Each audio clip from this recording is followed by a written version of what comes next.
Hello friends, it's Bev here. Now tonight's video is slightly different to the usual. For a start, I'm not scripted. Normally I have a script and I have a teleprompter, and tonight I am off the cuff, so it might be a little bit waffly. So this video tonight is all about some life lessons that I've learned over the many years that I've been on this planet that have really helped me in my business over the last 5 years.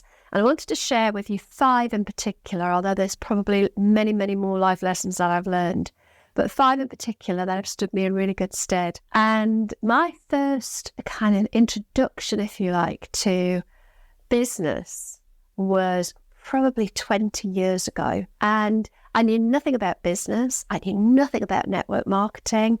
I knew nothing about multi-level marketing or whatever terminology you want to use. It all looked pretty good. And I thought, oh, this sounds great. Apparently you can make lots of money.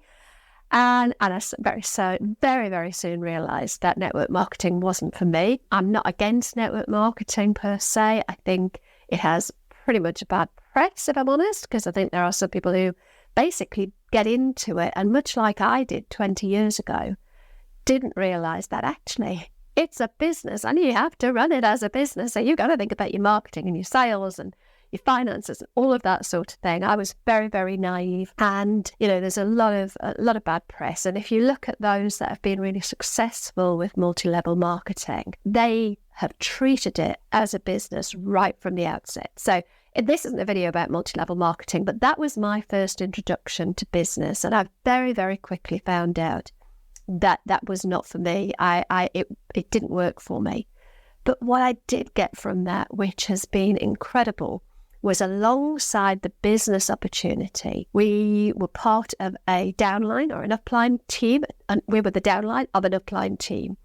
And we were part of a bigger network where they provided training. And I thought the training would be about the products and about the business. And it was, but there was also a huge amount of personal development training. That was my first sort of experience of personal development. And we used to get these CDs sent to us. I think prior to that, it was probably cassette tapes. But we had CDs, and it was generally an Australian or a South African. Don't know why, but it always seemed to be either an Australian or a South African talking about their business, but talking about mindset stuff. And I don't think I would have referred to it as mindset then, but they were talking about stuff that was really inspiring and motivating. And they were talking about how to keep going when things got tough and how to overcome self-doubt and rejection. Of course, we all fear rejection. It's a primal instinctive thing. Many years ago, our ancestors would have feared being rejected by their tribe, because if they were rejected by their tribe and they sat outside of the tribe, then they lost the security of those numbers, that tribe looking after them, and they were left vulnerable. And although we don't live in those same times anymore, that instinctive primal fear of rejection is still there. And we have it particularly in business, but in life as well. But when you put yourself out in business, especially in this day and age where you're putting yourself visible on social media and you're going out networking and you're risking judgment and rejection, our mindset can stop us in our tracks. And these CDs from 20 years ago, some of them were much older than that. They'd been put up, the recordings had been put onto CD from years before that. They were a bit Jim Rohn in their sort of motivating storytelling, which is always a great way to get a point across. But they were really empowering. And I can remember every time I travelled anywhere in the car, I'd put one of these CDs on, and it would just, over time, a bit like exercising a muscle, I think, over time, I found my confidence shifting, my self-doubt about myself, it would be self-doubt if it was about myself, going down, and I was managing it better. But the thing with any kind of personal development or any kind of mindset shift is it is a little bit like working a muscle. You can't go to the gym for 6 months and get yourself buff and fit and then not exercise for a couple of years and expect to maintain that fitness. You lose it. And it's a bit like that with the mind. You've got to kind of keep training it. You've got to keep reinforcing the motivation, the inspiration. You've got to keep reinforcing the positive self-talk. Otherwise, you lose it. And every time we get to a new level in our career or a new level in our business or a new level in our life, or every time we're trying something new for the first time, it's almost like we've got to go back to the squat rack and start working out again. Maybe, put the weight up a little bit because we're taking that next step. So it is a journey. It's not something that is one and done. You've got to kind of keep doing it. And there's a great book actually by Gay Hendrick. It talks about the upper limit issue, which means that every now and again we get to a point where we kind of put a glass ceiling on ourselves, and we have to do the mindset work to break through that upper limit issue. And over the years, as well as those CDs that I listened to from the network marketing days, I've also read some amazing books, things like Psycho-Cybernetics, which is a really old book from about the 40s or the 50s, I think it was, that talks about how we can change our thinking patterns and we can basically form new neural pathways. I've read books like the Chimp Paradox, which talks about how our brain has sort of a bigger unconscious element to it, which is where most of our thoughts and feelings are. And then we've got the logical side to our brain and the human side to our brain, and how much smaller that is, and how the primal part of our brain trumps the logical human part every time. So when we're having all of these self-doubts, often they're from the logical side of our brain, and they're being driven by fears from our primal monkey brain, our chimp brain.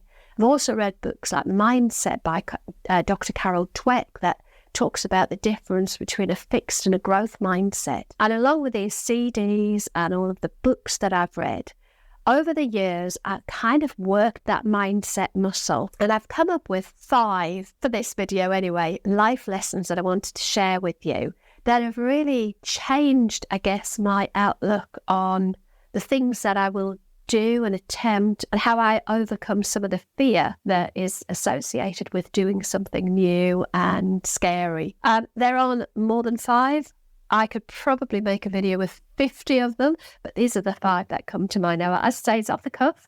I've not scripted this, so it may be a bit waffly, but stick with me. Actually, that in itself is a little bit of a mindset shift, because I think I use the teleprompter as my safety net, my comfort zone, if you like. If I'm reading it, I won't forget things, I won't waffle as much. It makes editing so much easier. So I'm not saying I will never go back to using the teleprompter, because I will. But this is a little bit of a challenge for me to do this almost more sort of off the cuff, and hopefully come across a little bit more authentic and real. This is raw. This is raw. So mindset shift, I guess I want to call it, or life lesson. A life lesson number 1 is that you get to choose your thoughts. This was a big one for me, because I thought our thoughts, I don't know who I thought controlled them, but I didn't think it was me.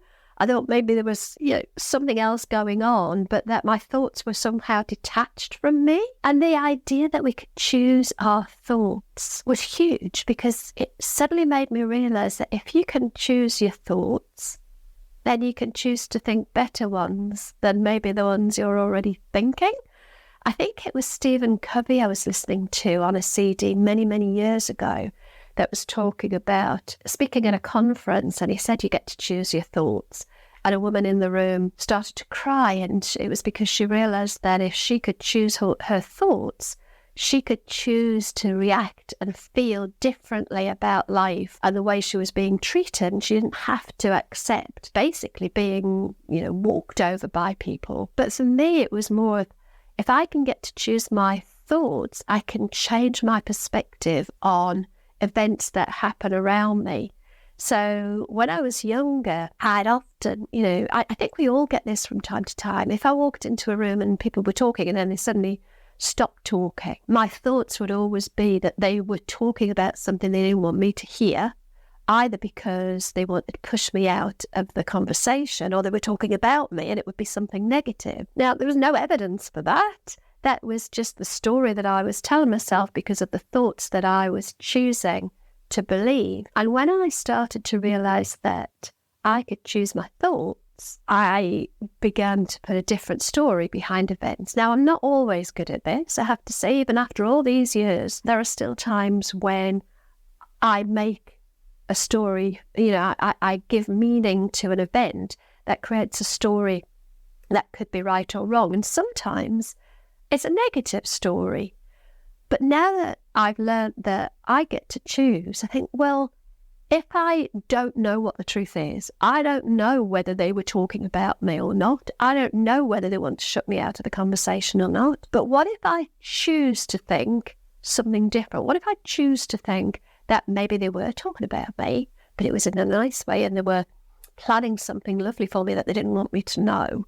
Or what if I just had such a presence that when I walk in a room, they stop what they're doing to talk to me? Wouldn't that be a much nicer thought? I don't know if that's the truth either. It probably isn't. But it's a heck of a lot nicer for me to think that than to think the alternatives. And as I have no proof and no evidence for any of it, surely I can just get to choose the thoughts that I want to accept. And for me, that was massive. In business as well, when I started this business 5 years ago, which hadn't anything to do with multi-level marketing, when I was kind of going out and networking, or I was having conversations with potential clients, and all that self-doubt was coming in of what they might think of me, or that they might not want to work with me, or any of those kind of nonsense thoughts that we have. If I could change that thought to something more positive. So, for example, here's a good example. When you're working with corporate businesses, quite often you will put out a proposition or a proposal, you'll have a phone call, a sales call, and then you might not hear anything for months, and it can feel endless. And to begin with, I used to think that's because they don't want to work with me. That was the thought pattern. And then I remember being at an event chatting to another businessman and having this conversation about the fact that, I sent out proposals and I felt like I was being ghosted. And he said, I don't want to bust your bubble. He said, but you're not the top of their priority list. He said, so they've probably, it's not that they're ignoring you. It's worked its way down to the bottom of their list. Why don't you just give them a call or drop them an email and remind them that you put the proposal in? Now, I had to change my thought process from they don't want to work with me to, oh, maybe they've forgotten that I've sent them the proposal, or maybe I just need to remind them to move it up their priority list.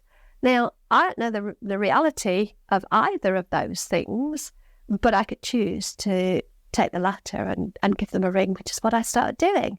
And the amount of times that the person said, oh, I've been meaning to get round to that. Thank you for the prompt.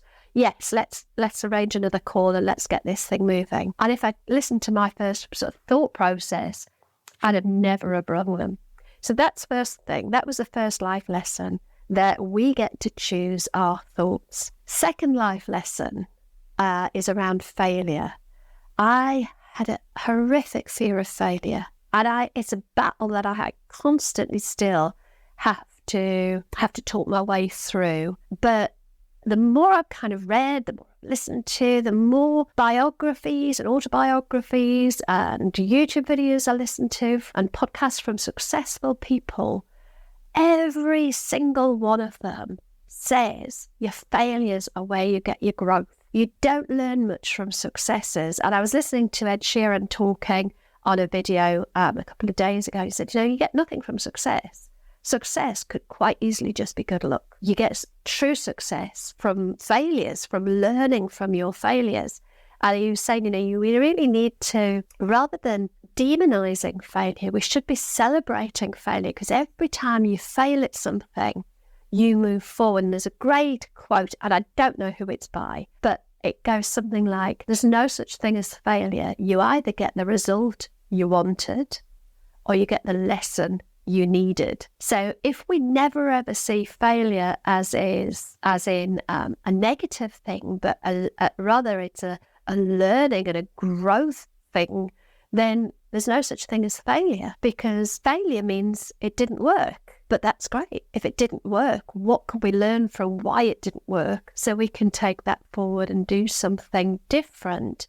to see if it works better next time. And we've all heard the Edison story of, that how many times he tried to make a light bulb before it worked, and he didn't have all those failures. He just found out 30,000 ways that it didn't work. And we probably all know this at an intellectual level. We all know this is the case. But our whole society, nobody embraces failure. I was listening to another video on LinkedIn, and I think it was I don't really follow sport, but it was I think it was a baseball, I think it was an American baseballer. They hadn't won this year's trophy, whatever it was, some tournament. And the reporter had asked him if they'd seen it as a failure this last year as a failure. And he was like, you asked me this last year, and I said the same thing last year. If you don't get a promotion that year, have you failed in your career? Or have you just learned lots of things along the way to put you in a better position to get the promotion next year? So have they had a failed year because they didn't win the tournament? Or have they just had an opportunity to learn so that they can have a greater chance of winning the tournament next year? And I just thought it was a great perspective, a great way to look at it. So I love that line. You either get the result you wanted or you get the lesson you needed. And that for me was a great life lesson. Life lesson number 3, beliefs are not the truth. And it took me a very, very long time to get this. I even did my NLP, Neuro-Linguistic Programming practitioner's course. And at an intellectual level, I got that our beliefs are not our truths, but I don't think I'd really, really internalized it. But our beliefs are a set of thoughts that we've had over and over again so many times that they've forged a deep imprint on our mind, in our brain. The neural pathway related to that thought is so strong that there's virtually nothing in our mindset that rejects those thoughts. We don't question them. And when we have those thoughts over and over again, and they're reinforced over and over again, they become a belief. But we're not born with them. Beliefs are born out of experiences, the people around us, things that happen to us through our lives, particularly in our very early formative years. But the beauty is we don't have to accept them. Now, I have to say that some beliefs are so deep-rooted, they're very, very hard to imagine that they're not truths, but they're not. So a lot of the beliefs that I had was I'm not very smart. People that come from my neck of the woods, I was brought up in the suburbs of Newcastle, in a not particularly wealthy area of Newcastle. People who come from where I come from cannot be successful. Other beliefs that I had were I'm rubbish with money, I can't handle money, I'm not very good. Other beliefs were I'm rubbish at maths. And all of these really, stupidly, I guess, the more I believed them, the more evidence I had that I could see to support them. Because we kind of find the evidence to back up the belief, and we disregard anything that doesn't support that belief. And sometimes it takes having other people sort of reflect back those beliefs and say, well, actually, what is the evidence for this? And is that true? I'm not smart was a big one, because I didn't have a great education. In the last couple of years of my education, I kind of dropped out. But up until I turned 14, I was smart. I was in sort of top streams for all of my classes. In the days when, I don't even know if they do that now, but they used to stream us into A's and B's and C's, and I was in A streams for everything. But then puberty hit and lots of other things happened, and I know I have ADHD, and I think that probably played a part in it. And I basically dropped out of school. So because there's so much emphasis put on your GCSEs or O levels as they were in my day, and I didn't do brilliantly well at them, of course I wouldn't do very well. I didn't study for them. I basically, dropped out of school at the age of 14. So when I come to do my exams at the age of 16, I didn't do very well.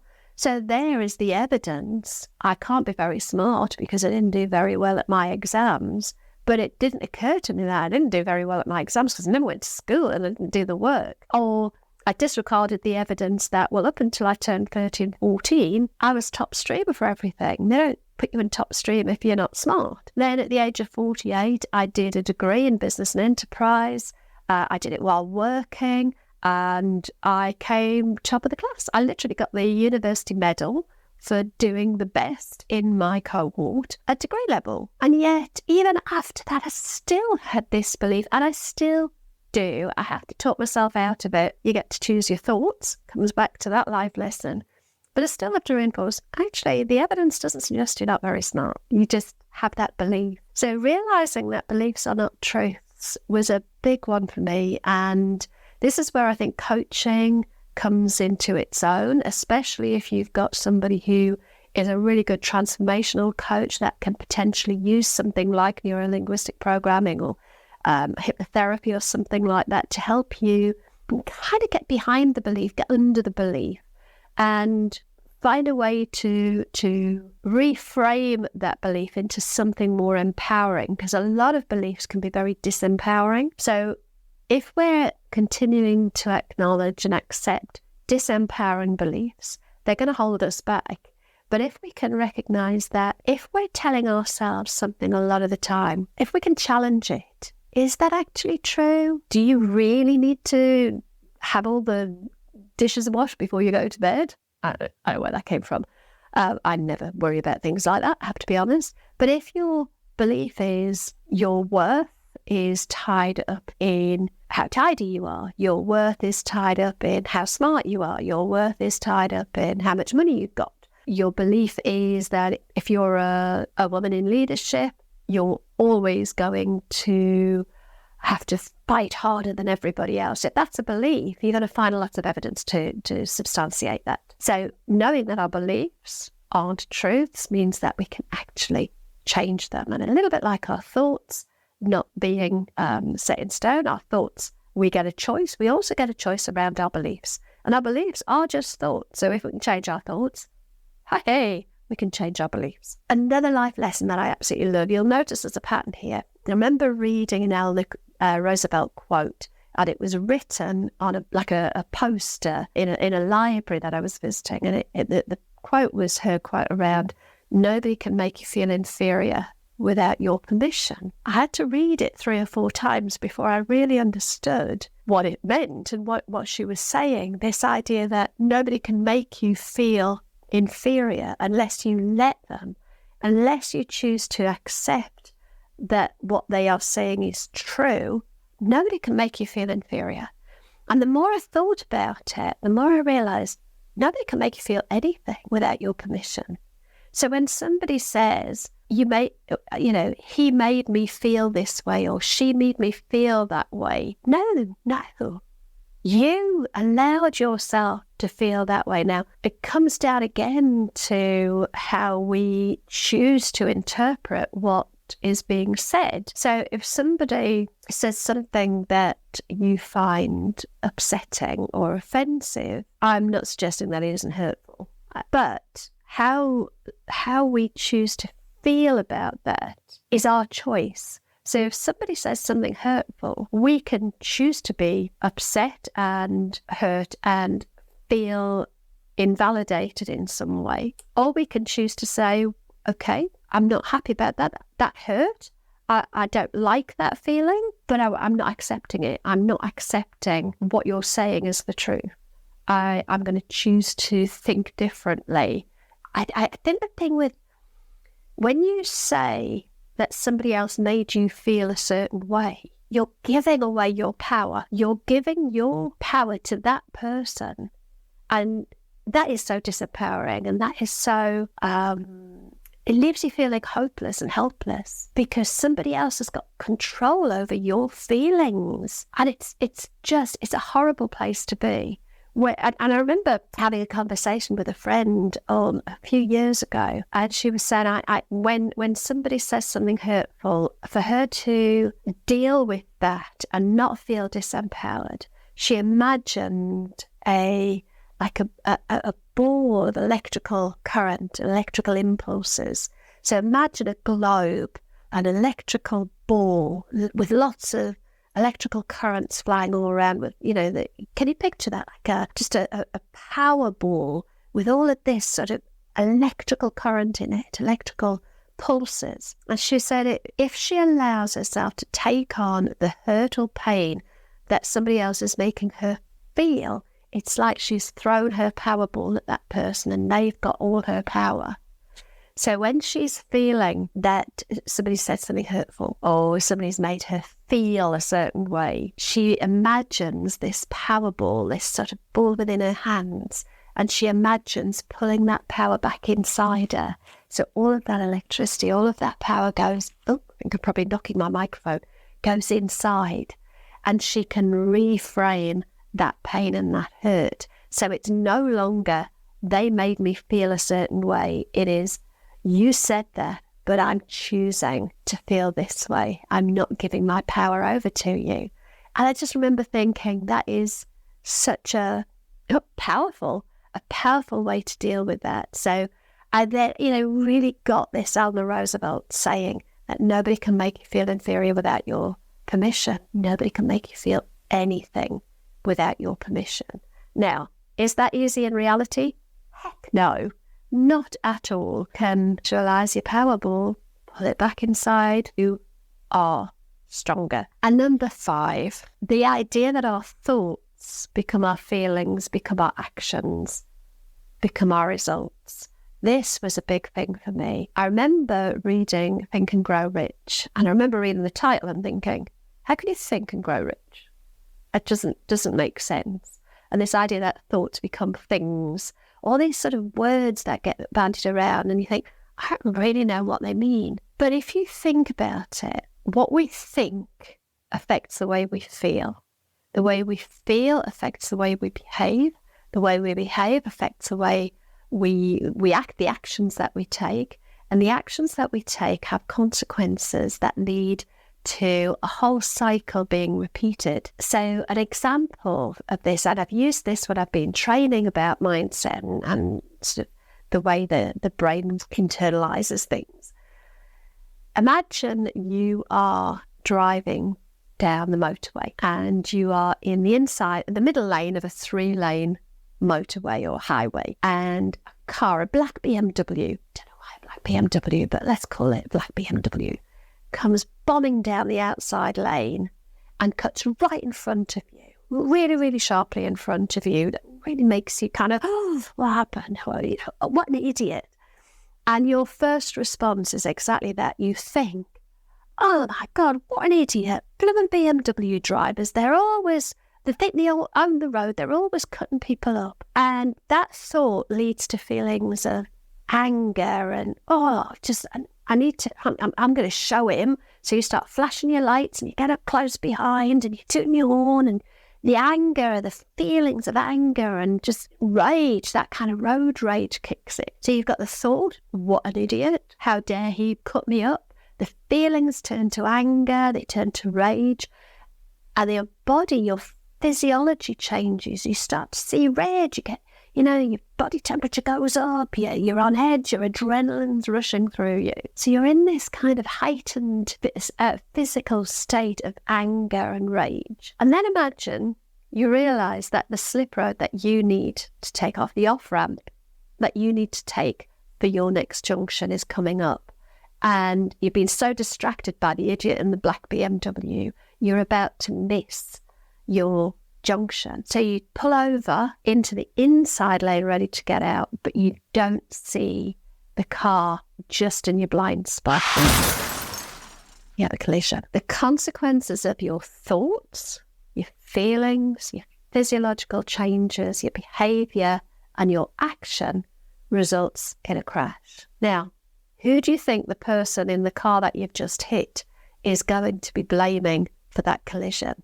You or the black BMW that's now way up the road, probably doesn't even know that he had anything to do with the collision that's just happened?